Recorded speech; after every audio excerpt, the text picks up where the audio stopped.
Hey guys, welcome back to my channel. I just wanted to pop in here and say hello because I realized I didn't have a proper introduction because I just kind of was staring at a plant and that's when I said good morning. So I just wanted to come in here and say hello. I hope you guys are doing well. So my plan for this vlog was actually to film 2 or 3 days in a row and get caught up on a bunch of plant chores that I've been meaning to get around to doing. And unfortunately, I kind of messed that up. So this video is going to end up being shorter than I expected because I hurt my back. And you might be wondering, were you lifting a heavy plant pot or were you moving furniture around awkwardly? Unfortunately, no, I was actually just trying to make the bed, which sounds totally ridiculous, but that's exactly what happened. I was just, kind of shaking out the comforter and I just went to kind of pull it slightly towards me to kind of fluff it and let it drop down. And that's when it happened. And there's a particular motion. So this is an old back injury that flares up with me every once in a while. I hurt my back many moons ago, back in my high school days. And every once in a while, I will get it kind of triggered again, and it takes me out for a few days to a couple of weeks. So what happened this time was the same thing that has gotten me before. It's a particular motion I've noticed that really triggers it. And it's when upper body is kind of extended or overextended, you could call it, where you're sort of leaning forward, like leaning out and forward, and you're grabbing something and pulling it towards you. So it's like that motion. What's funny is normally it's something that's really lightweight. So it doesn't have to be something that's heavy to hurt your back. It can just be something that is just awkwardly positioned that you're just sort of reaching for, and it can be really a lightweight item. And so I think you're just not as careful lifting a lightweight item, whereas if it's something heavy, you kind of like, get a better stance for it. So I don't know if that has something to do with it, but that knocked me out. I was like literally on the floor yesterday for like 2 hours straight and I couldn't get up. Like I couldn't move because any shifting or movement of the body weight at all to try to get up off the floor like sent piercing pain through my spine, and it was not fun, not fun at all. Just the most basic tasks of, say putting your pants on in the morning is suddenly like a monumental achievement when you have a hurt back, or just like reaching, to pump a soap dispenser into your hand, like that can cause excruciating pain when you're going through this. It's like those simple little things. So anyway, I think I've talked your ear off enough about lower back pain. Take care of yourselves and be very gentle with yourselves. I'm diligently doing my stretches. I have a particular set of back stretches I do for lower back pain. So that normally helps work it out a lot faster. Okay, so we're gonna have some plant chores in this video and then a couple of decor updates too. So I just want to let you know what was kind of going on. Good morning, you guys. I just woke up and I saw that our Chores montana, or the white velvet or white fuzzy, I saw that it had a brand new little bloom on it. This is the side of the plant that faces our south-facing window here, and so it gets a lot of sunlight, and it just decided to put out this one bloom. It's the only bloom on the whole plant, and so I was looking at that this morning and I thought, I've never tried to hand pollinate Chores before, but let me go ahead and give it a shot this morning. Or if they're outside, they would naturally get pollinated by bees. But since I've got this little baby growing inside, I thought, I hate to just have this little flower just hanging out there with no one giving it any attention. So I'm going to come in here and play a little bee, and I'm going to gather up some of the pollen off of the stamens. So these flowers on the Chores are pretty unique. They only have 3 petals, and then also their stigma blends in with their stamens. So we've got the pollen stamens here, so you can touch those and see a little bit of pollen fall off, which I've already knocked some off down here on the petal. I'll just try to scoop some of that up.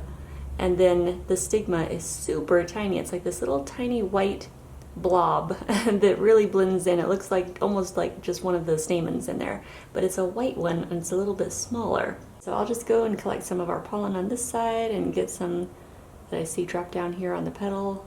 Come over to this side and look for the little white blob that almost looks like another stamen, and just tap and fluff that pollen right onto it, very gentle, and then take some of its pollen, just touching those stamens, and then come over to this stigma, and this one is right down here, so I'm just gonna fluff that pollen right over that stigma. So these propagate so easily from cuttings, you don't really need to do this, but I just thought it would be fun to just kind of experiment. You know, it's always fun to try new things with your plant. All right, and I'll turn that little baby back to the light because that's where it put the bloom out. So it probably wants to keep looking that direction out the window. And it is still in its nursery pot. I do plan on repotting that into a, I think I'm gonna do a terracotta pot for it because this is a xeric variety of Tradescantia. It's called white velvet or white fuzzy because it is super fuzzy and hairy and woolly, and it's just adorable. I absolutely love it, especially with its little pink flowers. It's just so foo-foo and fluffy. So it's native to Mexico, and it's from a dry, arid environment, and so I keep it out here. I don't keep it in our tropical room with our humidifier. I just keep it in our bedroom here in the south-facing window where it can get lots of just natural desert air, very low humidity out here. And you can see if I go to like shake it, it has very, very succulent stems, like extremely succulent, and then its leaves are even, you know, those tend to be thicker too. But that white fuzz, it will get more fuzzy with more light. It kind of uses that white fuzz just like cactus use their spines. They will produce more white fuzz or more wool with a higher light, so more sunlight, because they kind of use it as their natural sunscreen. So they use that as kind of an environmental protection too. So whether it's cold or sunny and hot, they can use that to help kind of protect themselves and shield themselves. And I found this for $10 at Green Things here in Tucson. And they're normally pretty good prices, pretty affordable. So, and they grow super readily. So you can always get one single plant. You can propagate a ton off of it and make your plant really big and full. Anyway, I wanted to see what the cactus babies are doing. And let's see here. We got some that are in bloom this morning. Look at you. How cute are you? Oh my gosh, I love you. You are just the sweetest little baby. Just absolutely love these hairy ones. By the way, it's a little bit breezy out here, so I hope my camera microphone is not picking that up. Look at that, it's like a little snowball with blooms. That's another mammillaria. It's got all kinds of wool that's been growing in there. Oh my gosh, absolutely gorgeous. And then let's see here. Arizona rainbow cactus. Got a few of those, the pink ones. I love those Arizona rainbow cactus. They're so much fun. Highly recommend them. They've been really easy for me to take care of, as long as you don't overwater them, because they are rot prone. You know, one of the things I love about cactus is that they're so patient for you to finally get around to watering them. Oh, look at you, are absolutely a little fuzzball, aren't you? This one was looking a little dirty when I first got it. Like, I don't know, they must have like splashed, I don't know, soil on its hair or something, on its wool, but now it's looking all nice and bright and white and clean and fresh, like it just went to the salon. And if you happen to be an underwater, cactus are just an amazing plant to grow because, well, I mean, I've always been an underwater, so I tend to kill plants by not watering them enough. But cactus are just so patient and so forgiving for underwaters that they just wait, you know, they wait until you're ready to come back and get around to taking care of them. Look at this one with just one little bloom. That's another mammillaria glassii there. So I'm going to be grabbing my brush to pollinate these, and hopefully I can get some fruit on them. Fruit as in the seed pods, and then I can propagate more of these little babies. So one of you guys did ask me why I was hand pollinating my cactus, the cactus flowers, and that's because they will produce fruits for you, which are these. Let's see if we pull on one. This is a mammillaria bullii. Oh, these blooms. Oh my gosh, you guys, these are like the most magnificent blooms on a cactus. They're pink and white and they're kind of stripy. Okay, so what I do is I gently will tug on the fruit, and if it doesn't automatically like release, like the first pull, see that like these are not ready yet. I think I'm just gonna leave those alone. Let's see if we can find another one that has, oh, there's the lithops. Oh, they are sweet. Oh my gosh, I absolutely love these lithops. That one is huge. Quit eating this one's food. You're not letting it drink. And by food I mean water. But let's see. That one, I'm not sure what's happening with that one. It's pulled itself down into the soil. And then this is the Lithops optica rubra. So this is the lithop season right now. This is when they're all going into bloom, or, well, depending on where you're located. So this one is going into bloom here. This one has started stacking, which is not what I want it to do. I bought it like this though, and it just didn't do anything. I didn't know what stage it was in when I got it, and so I just left it alone. I didn't water it or anything. I was just waiting for it to finish like shriveling these up, and then it just didn't. So I don't know if it was watered too much before I got a hold of it, because I pretty much never watered it since I've gotten it, but now this little baby in here is already going into bloom. Anyway, so I'm just leaving that alone until it figures out what it wants to do, and if it needs some help, I will help it. But I'm not going to do any surgery or anything on it yet. I'm just going to watch it for a little bit longer. This one is going, well, actually that bloom is on its last leg there. And I did get to pollinate some of these, so we'll see if any of those take. We got a couple more lithops hiding back here, along with the euphorbias. Got a little euphorbia obesa hiding back there. Little baby obesa. I was supposed to do a lithops garden in October, and then other things happened and I couldn't get around to doing it, so I'm super behind on the repotting and getting all my plant videos done. Let's see. Oh, look at you, sweet baby. Mammillaria lowii. This one has buds. I don't know if you're going to be able to see that. My shadow was in the way if I try to move. But it has a halo of buds all the way around the top here. Oh my gosh, good. Let's see if we can get in a little bit closer. Can you see those little pink buds down inside there? That is going to be super pretty when it starts blooming. Okay, this is Mammillaria grammii, and Michael always says that this one puts out fruit that looks like chili peppers. Like, I look at that red fruit. Let's give it a little pull and see if it comes out really easily. Oh, let's see if I can get unhooked from its spine. There we go. Hold on. These have the fish hook spine, so watch out. In fact, can I get in here and show you what I mean? There we go. Do you see those? They get a little hooked in. Yeah, watch out for those. So I better not be looking through the camera while I'm trying to do this. In fact, normally I would have tweezers, but what the heck? Oh, it's got like a super long one guarding its fruit right there. I was like, how on earth does that keep happening? Here, let's give it, oh yeah, see that just released like automatically. That's what you usually want. Now you could eat this if you wanted to. I don't know if you would want to. I have not. I don't eat my Mammillaria fruits because the seeds are way more valuable to me because I want to plant them and propagate them. These gramiis do produce a lot of seeds and seed pods. They're very prolific and they have beautiful flowers too. So let's see if there's another one. Okay, we're looking at another Mammillaria bullii. Do you see that little orange color? That little bit of color? That's the fruit hiding down in there. And I don't think that one's ready, but I'm going to leave that alone, but just showing you kind of like what it looks like when they produce the fruit. And oh, I see the grammii actually has another one that's producing down there. Okay, we're in my plant room and I've got the little cactus fruit, the Mammillaria grammii fruit. And what's interesting is when you think about a cactus, you don't really think of it producing fruit, right? But these are edible and you could eat it if you wanted to, but I'm not going to because I want the little babies. I'm gonna bring you guys in a little closer and show you what I do to get the seeds out, and it's pretty easy. So all I do is take a paper towel, and then you can take your nail or anything that you want to slice open your seed pod. If you don't have nails, you could always use like a little razor blade or something to cut that open. I just use my nail and just slice that baby right open. And I peel back that outer flesh. So there's the little cactus seeds, and cactus seeds are notorious for being super tiny. These aren't too bad though. They're still small, but they're not as small as they can get. Cactus seeds can get super tiny. And oh man, if you've seen lithop seeds, those are even worse. They're like ultra tiny. So once I peel back the skin of the fruit, I just press it right down on the paper towel and just basically wipe the seeds right out of there.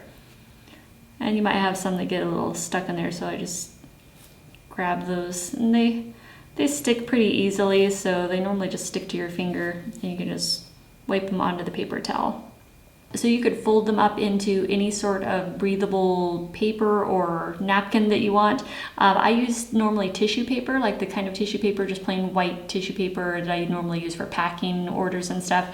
I'll just take a piece of that, I cut out a little square of it, pour the seeds into there after they've dried and fold it up. So yeah, I just write down what the cactus is and the date that I harvested it on the little piece of tissue paper, and then I stick them into a box. Let me show you what I've got. So I just use this little berry container. I love recycling these berry containers. They're very handy for propagating and doing all kinds of stuff with. And so those are just hanging out, waiting to be planted. So I'll do that in probably February.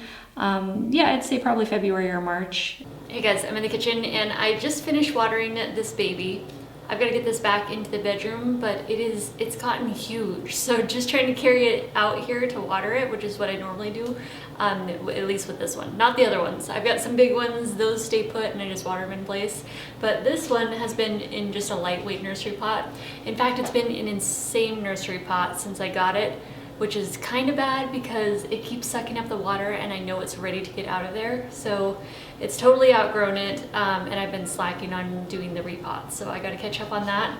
So I know I need to repot this poor thing. Look at how far it's like reaching out here. Can you see this? Like, let me pick this thing up. So I gotta figure out exactly where this thing is gonna live because it's hard to get it in and out through the doors now. So I'm gonna have to just pick a place, leave it there and water it in place and get it repotted. So I'm gonna have to figure that out.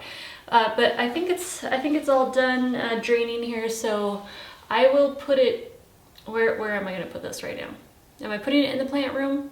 It was in the plant room, but the plant room got overcrowded, so I had to put it in the bedroom. Maybe I'll just put this in the living room for now.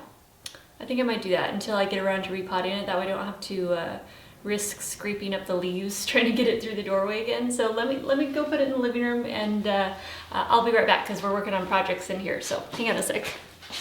So I've got my Calathea vittata here, and oh, look at that, it's got a new leaf. I better keep an eye on that one. So I woke up this morning and you know what, I was actually thinking of doing a plant morning routine, which would be different than what we're doing today because this is more like just plant chores I've been needing and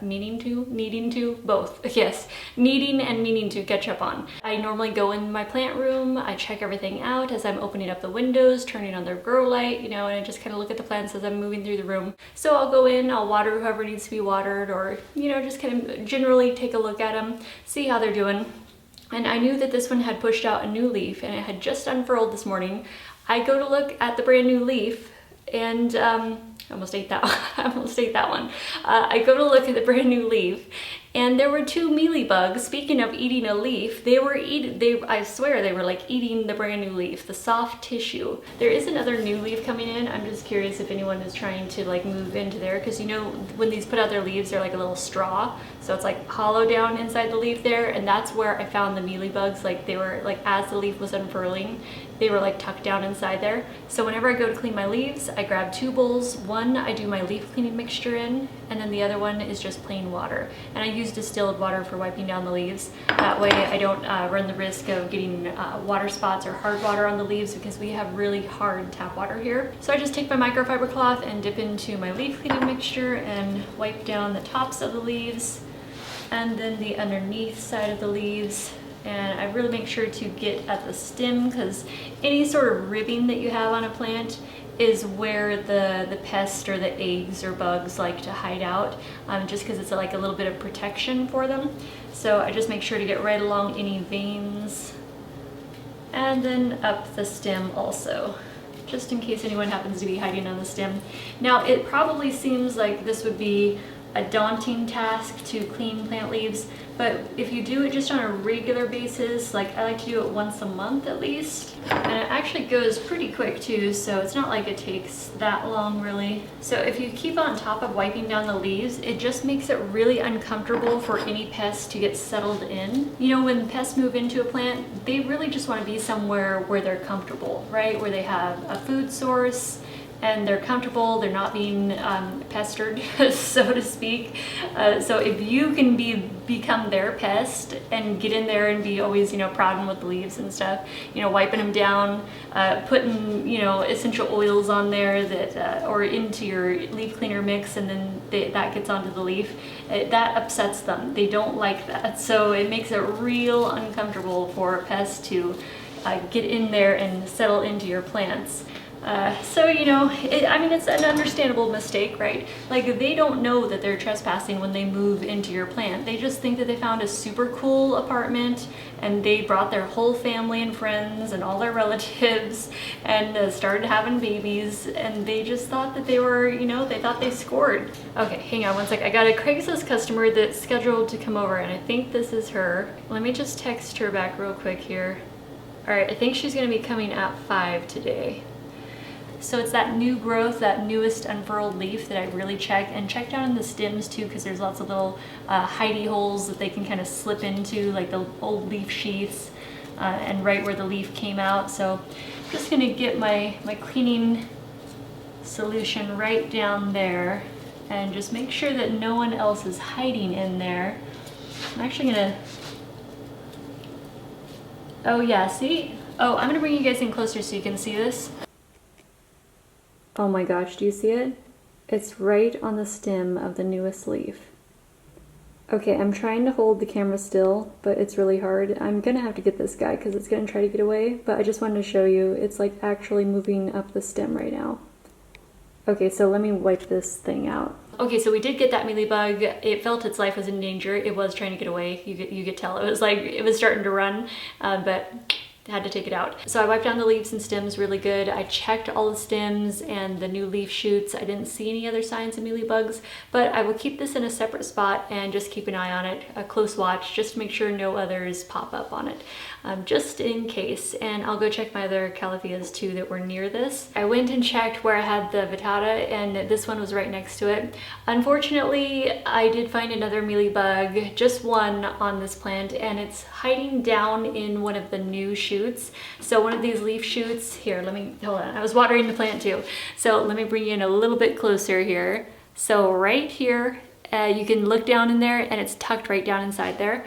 So not the end of the world, but you know, we're gonna nip it in the bud, quite literally. I'm gonna take a Q-tip and I'm gonna get a little bit of my cleaner on here, or you can take alcohol. Either way, I've got some alcohol mixed in here and lemon juice. So we've got our cotton swab, and we're just gonna get right down in there and just wipe that mealybug right off there.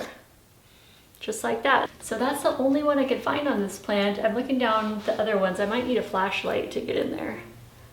So I didn't see any other mealybugs on this plant, but I'm wiping down all the leaves anyway, just because it's about that time of month for them to get their monthly cleaning, their leaf cleaning.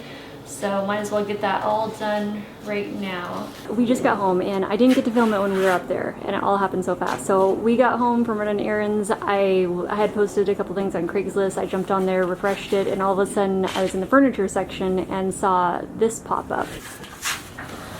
And I love the design. So this is called split reed bamboo. Well, that's a lot of work. Okay, I'm gonna help Michael move this in and I'll show you guys once we get it inside. Alright guys, so here's the pieces that we found. These are the waterfall coffee table and side table. Oh my gosh, I love it. It is so like rustic, yet it has that jungle kind of vibe, you know, very natural earth tones. So we're just kind of changing things up a little at a time. It takes me a really long time because I buy everything used and I do everything on a budget. So to give you an idea, both of these pieces together were $75. So I'll keep you guys updated as we're going, kind of, you know, doing little changes here and there. Alright guys, come on into the living room. I feel like it's been a while since I've had you guys over here. Michael has decorated the Troya cactus skeleton up there with the lights, and then there is our new coffee table. And I didn't get to update you guys on that, so we've had this for a little while now, but I guess when you see this video, I will have included the clip of when we first got it. And so I did end up actually selling our white coffee table. I actually posted it on Craigslist the same day as we got these, because I have a rule of if something comes in, something goes out. So I just switched out the coffee tables, and then the little white side table that's over there, that kind of matched our coffee table, so I figured I would just go ahead and sell both of those and it would be like an even swap. So I love this coffee table so much. I love that split reed design. You know what, as soon as I saw this pop up on Craigslist, I knew exactly who designed it. This is a Gabriella Crespi. She's an Italian designer and I love her work. Shopping secondhand is definitely my favorite way to go about decorating. You find really cool, unique pieces of furniture that you wouldn't find anywhere else. You know, they're not even available in stores. You can't buy them online. It does take a lot of patience though, so you gotta be ready to hang in there and hold out for just the right piece. You never know what's gonna come along though. And looking at the top of it with like the circular design, the pattern of the split reed, it reminds me of looking at like a Zen rock garden or something. Oh, and if you guys are ever looking for really cool, unique coffee table books, I found estate sales to have amazing selections of books. I found both of these Sahara books at estate sales for like $6, and this top one here, the Sahara Prehistoric Artifacts, I think that goes for $200 on Amazon, which is crazy. But yeah, you can definitely find some really cool coffee table books at estate sales. Now over here by the window, I have these, well, I've got some plants over here, but I have this euphorbia that needs to be kind of like propped up a little bit better. I've got a stake in there, But there's some pieces, there's some branches that are kind of reaching out to the side still, so I'm gonna try to attach those better to the stake. All right, now time for some water because I know this poor little baby is dehydrated.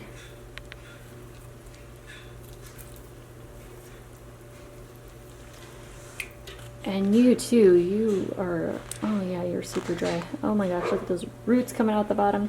Okay, so I'm gonna take this to the sink and water it.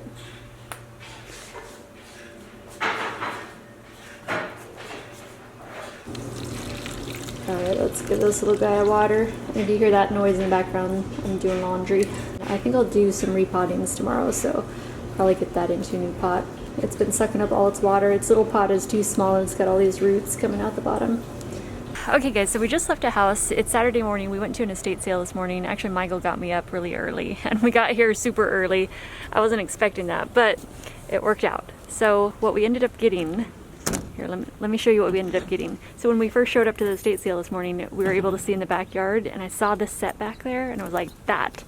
And then we figured out the price, you know, our max price that we would pay, because you don't know the prices till you get in there and can actually see the tags, right? If we got here later, the people that were right behind us were looking for that. Yeah, I know. So it was yeah. good thing.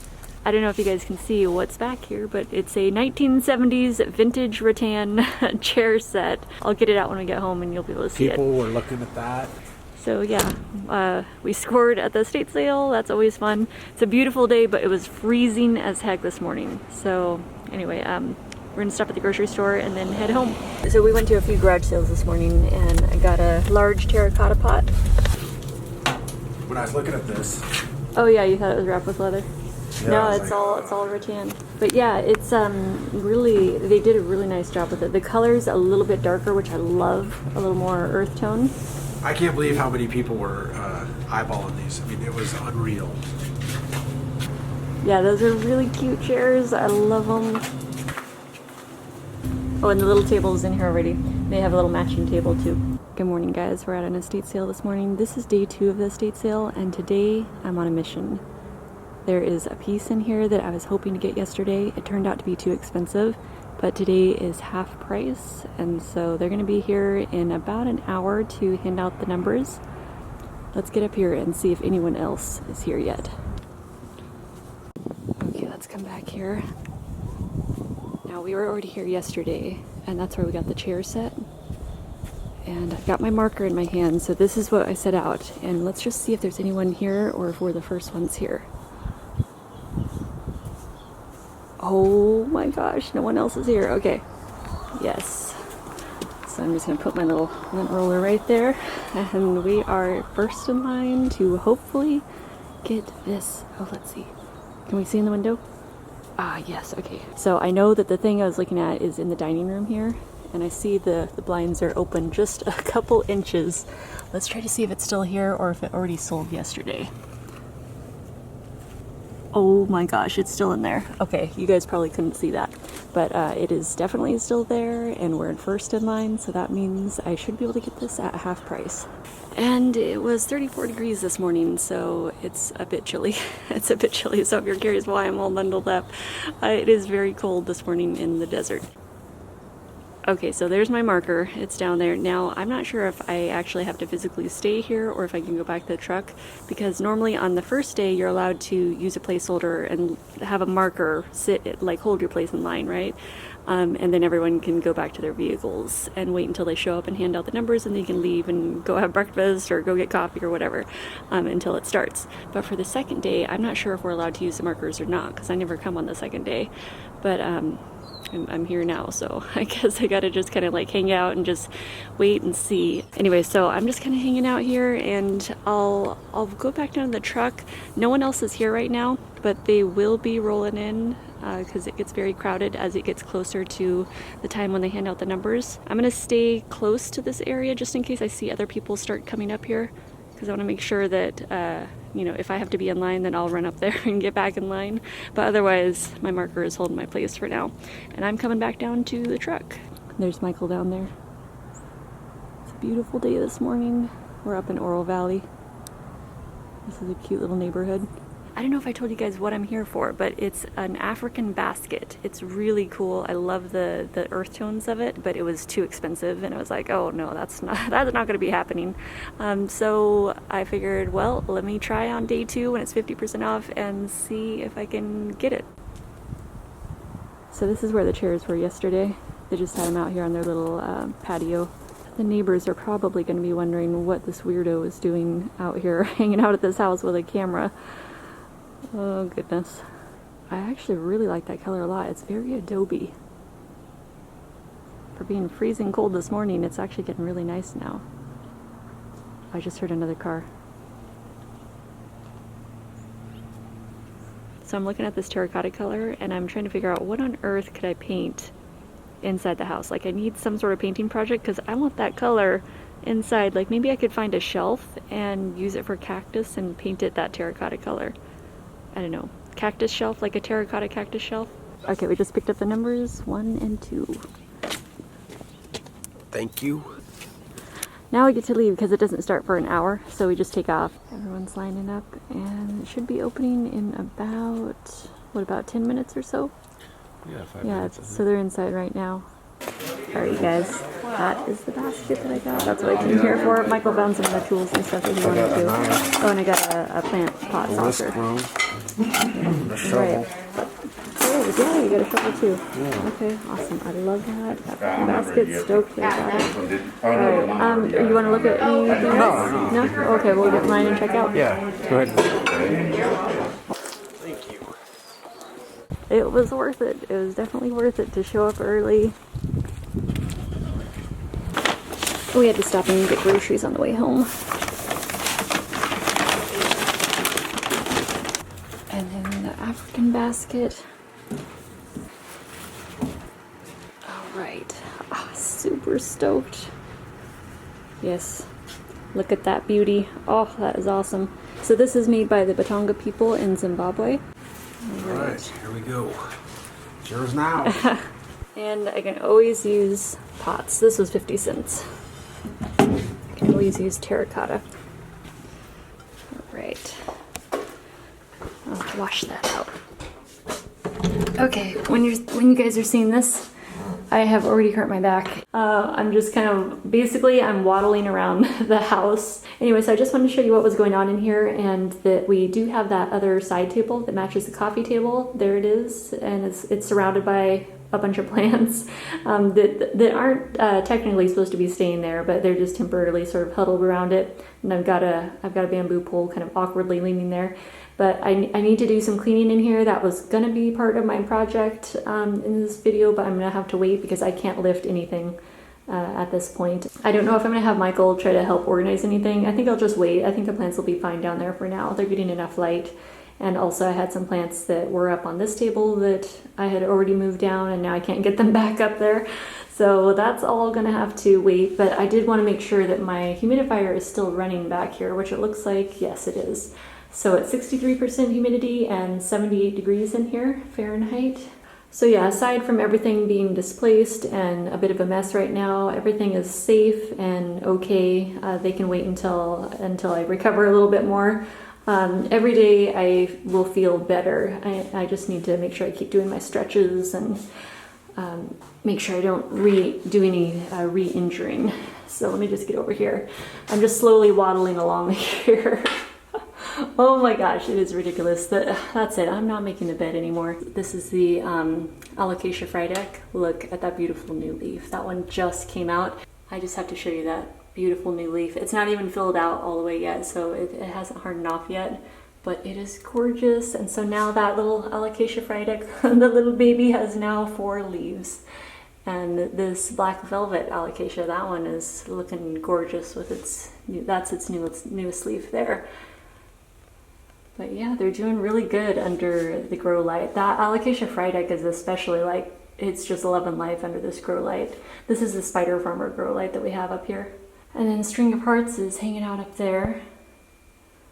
And then Alocasia Bambino, that one put out a brand new leaf, and I think it's got another leaf. Oh yeah, it does. There's a new leaf hiding back there. It is going to be unfurling hopefully in the next few days. So right now at this point, since I'm not able to move anything around or pick up any plants or anything, or even pick up a watering can to water these poor babies, I'm just gonna have Michael help me with just like the bare minimum of what needs to be done, and then hopefully I can get back on track real quick here because I got a lot to do. Is he gonna dump this whole thing in there? Yeah, the whole thing. Michael's helping me do some watering here. He's getting the ponytail palm. Perfect. Yeah, that one goes all the way up to the ceiling. That is a big indoor ponytail palm. Yeah. It's finally starting to fill out a little because when we first got it, it was really dehydrated because I don't know how long it had been at the estate sale that we got it from, like at the people's house. So it could have been months that it was there without any water. But it's finally starting to wake up a bit. It put out new growth on top, so that's a good sign. I'm definitely working on getting plants in this room because we do have these windows and there's plenty of space for more plants to get in here. And also I've been watching the lighting, and this area here, this wall, right along the chairs, actually both windows here, gets plenty of sunlight for most of the day because this is a southeast corner here. So we get kind of like easterly light coming in here and then kind of southeast light coming in there. So I'm gonna find some plants that can make it in here. Maybe a banana tree. I don't know if it gets light enough in here though. I'm gonna get some grow lights, and that way I have more options on where I can put the plants. But anyway, yeah, there's a camel. That holds our pillows at night, the extra pillows, reading pillows. So we really like the chairs in here. We're just gonna get more plants in here. We want to really plantify this room, and also we'll have the humidifier. There's a Levoit humidifier down there. And then I'm gonna be making cushions too, because these did come with a couple of like really flattened out cushions, but I'm gonna replace those and put on some new ones. So we're gonna go to the fabric store, probably not in this video, but once I recover, I'll go out and go try to find some fabric and we'll make our own. Should we do neutrals on the chairs like as the cushions, or should we do like some sort of bohemian color like rust and ochre or something? I do like the warm earth tone idea. That would be kind of fun to change it up from neutral. And then this is the African basket that I went to the estate sale for. I went specifically to get this and I love it. I absolutely love this. I love the pattern of it. I love the colors, the earth tones. So I'm not sure if I'm gonna have this in the living room out here somewhere or if we're gonna have it in the bedroom. But I got it because we were gonna store our throws in it, so that way they're not like all over. Michael uses a lot of throws. In fact, he's got one all over the couch right now. It's like draped all over the place. So normally I like to kind of gather those up and drop them somewhere so they're not like out 24/7, you know? And so that's what I'm gonna be using this basket for. But anyway, it already has a job that it's gonna be doing. It has a plan. Normally before I purchase something, I like to make sure it has a plan in the house, right? So that way you're not just like collecting things, you know, and that combined with swapping things out, so you can kind of slowly upgrade your place without, well, basically like no money out, kind of. That's because if you already have a certain amount of stuff in your house and you're selling something off to bring something in to upgrade, to, you know, if you're kind of evolving your style or something. So actually what I ended up doing, I already sold the baskets that I had. So I had 5 baskets actually, and the same person wanted to buy all my baskets. I had posted some for sale and they came and they wanted every single one that I had. So that worked out perfectly. So that was a 5-for-1 swap. You know how I have that rule of something comes in, something has to go out. So that was 5 things leaving and 1 thing coming in. So I love that. And also the styles of my other baskets that I was using, they weren't like fitting into the direction I was trying to go. But yeah, African baskets, I'm really into those. I love them. I think they're gorgeous, and the work that goes into them is just amazing, and some of the designs that they do. So whenever I see them, you know, they definitely catch my eye. So it's always fun when you go to an estate sale and you're able to score the item that you showed up for. So I was really happy to get my African basket. And that vintage rattan chair set that we got from the 1970s, I want to show you guys the cushions that actually came with. So this is what it came with. So they're just a very thin cushion, very like super like kind of thin and flimsy, but they have a nice woven top to them. They're in different shades of blue and red.